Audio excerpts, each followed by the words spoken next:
Inspiration. Alors pourquoi ne pas recycler? Derrière ce titre un peu provocateur se cache une idée bien réelle. C'est celle qu'en fait le recyclage doit vraiment intervenir en dernier lieu une fois qu'on a, donc si vous avez bien retenu, d'abord refusé, ensuite réduit, ensuite réutilisé et ensuite on arrive vraiment au recyclage. Alors pourquoi le recyclage est une fausse bonne idée en fait? Premièrement, il y a moins de 20% de nos déchets qui vont être réellement recyclés.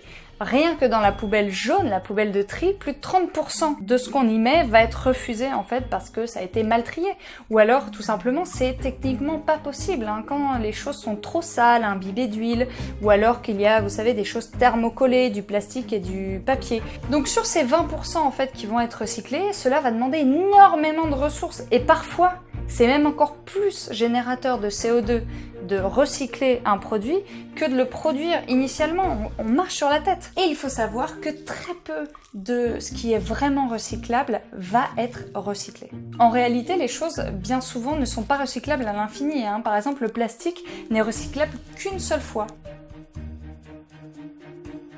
Le verre, on estime que c'est recyclable pratiquement à l'infini. Pour le verre blanc, attention, pas les verres colorés. Et le papier, par exemple, n'est recyclable que jusqu'à 7 fois. Et à chaque fois, il perd des caractéristiques. Faut savoir qu'en général, dans un produit qu'on dit recyclé, c'est jamais du 100% recyclé. Dans le papier, ça va être des pourcentages assez élevés. Dans le plastique, ça peut être seulement 10% de matière recyclée. Il y a un petit pictogramme d'ailleurs qui dit le pourcentage de matière recyclée qui sont dans chaque produit. Ça, on le verra dans une autre vidéo. Donc pour tout ce qui reste, qui n'a pas pu être recyclé, que ce soit techniquement, que ce soit parce que ça a été mal envoyé au centre de tri ou parce que tout simplement il n'y a pas de filière de recyclage, on a deux solutions.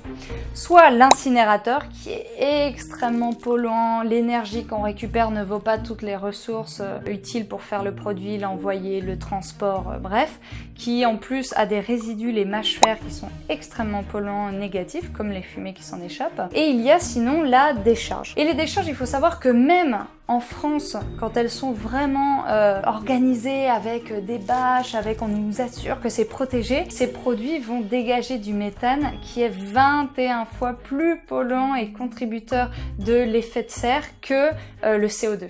Je vous invite à aller voir le documentaire Super Trash qui a été fait par Guillaume Exposito et je vous mets le lien dans la description.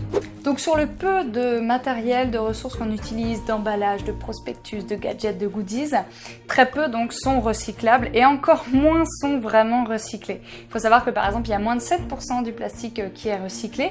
Pour le verre on arrive à 55% et pour le papier à 66%. Mais encore une fois, ceci n'est pas à l'infini. Et il faut savoir qu'environ un tiers de tous les emballages qu'on ramène chez nous terminera dans tous les cas statistiquement à l'océan. Pourquoi?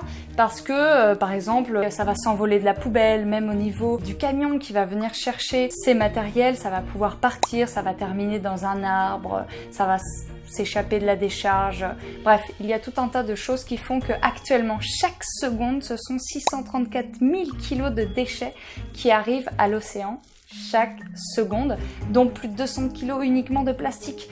Et le plastique, renseignez-vous, allez voir les documentaires qui sont extrêmement bien faits ou sur coalitionplastique.org, vous verrez que ce plastique en fait ne se détériore jamais, on ignore ce qu'il fait. Il y a effectivement ces 5 continents de plastique qui sont déjà dans les océans et qui s'entassent sur des millions de tonnes, sur plus de 30 mètres de profondeur. Attention, c'est pas juste pour l'environnement que je suis en train de vous dire ça, c'est vraiment même pour notre propre santé. Toutes ces toxines qui vont arriver directement dans notre peau ou même dans notre alimentation. En mer du Nord, les poissons à plus de 70% contiennent des microplastiques qui passent en fait dans les chairs. Donc tout ça pour dire que le recyclage n'est pas une bonne idée, même si effectivement il est nécessaire en dernier bout de chaîne. Et on va voir dans une prochaine vidéo comment s'en sortir avec ce tri nécessaire et toutes les significations de tous ces petits logotypes. Mettez un petit pouce si vous avez aimé la vidéo et n'hésitez pas à la partager et abonnez-vous.